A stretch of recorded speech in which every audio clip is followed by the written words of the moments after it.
Mỹ đưa Việt Nam vào danh sách theo dõi đặc biệt, còn gọi tắt là SWL, vì những vi phạm nghiêm trọng về quyền tự do tôn giáo, nghĩa là Việt Nam sẽ bị Mỹ theo dõi sát sao và các quan chức vi phạm có nguy cơ đối mặt.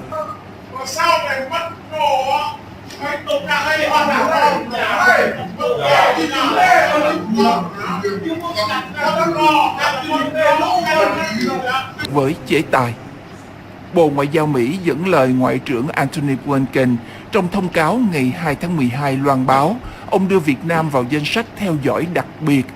vì nước này thực hiện hoặc dung túng cho những vi phạm nghiêm trọng về quyền tự do tôn giáo. VOA đã liên lạc Bộ Ngoại giao Việt Nam và Đại sứ quán Việt Nam tại Mỹ đề nghị bình luận nhưng chưa được phản hồi. Tháng trước, trong một tuyên bố gửi Bộ Ngoại giao Việt Nam nói Hà Nội luôn thực hiện nhất quán chính sách tôn trọng và bảo đảm quyền tự do tín ngưỡng tôn giáo.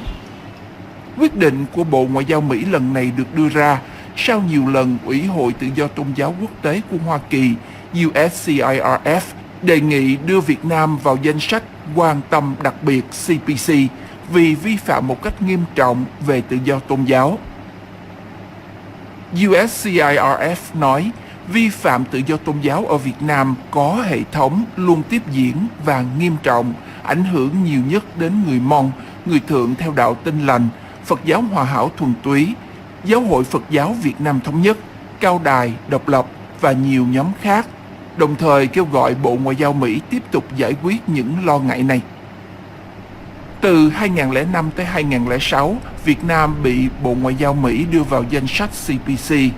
Tới 2007, Việt Nam được đưa ra khỏi danh sách này do cam kết cải thiện.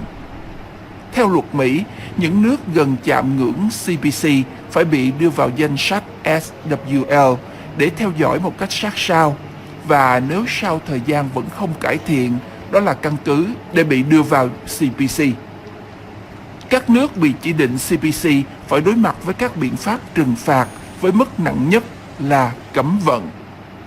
Các nhà hoạt động và các tổ chức tôn giáo độc lập ở Việt Nam hoan nghênh quyết định vừa rồi của Ngoại trưởng Mỹ, đồng thời kêu gọi Washington gây áp lực với Hà Nội nhiều hơn để Việt Nam thay đổi chính sách về tự do tôn giáo. Hòa thượng Thích Không Tánh ở thành phố Hồ Chí Minh, một thành viên của Giáo hội Phật giáo Việt Nam Thống nhất. Vậy điều đó chứng tỏ rằng Hoa Kỳ cũng có lòng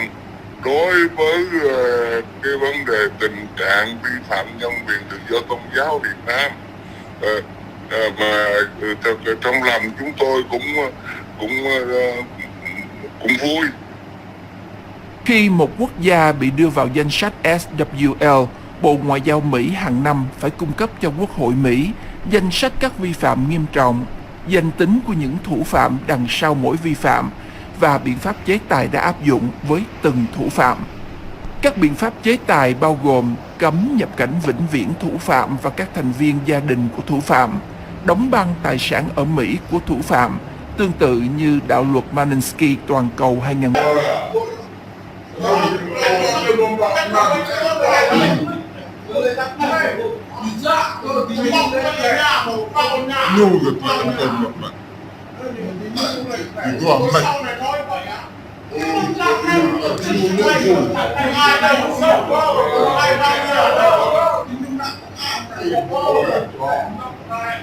Anh ta không có một sáng bố của những tân bố thì cũng có một thảo một chất này là một sáng là một đuôi tân một đuôi có một thảo một tí trong ngoài người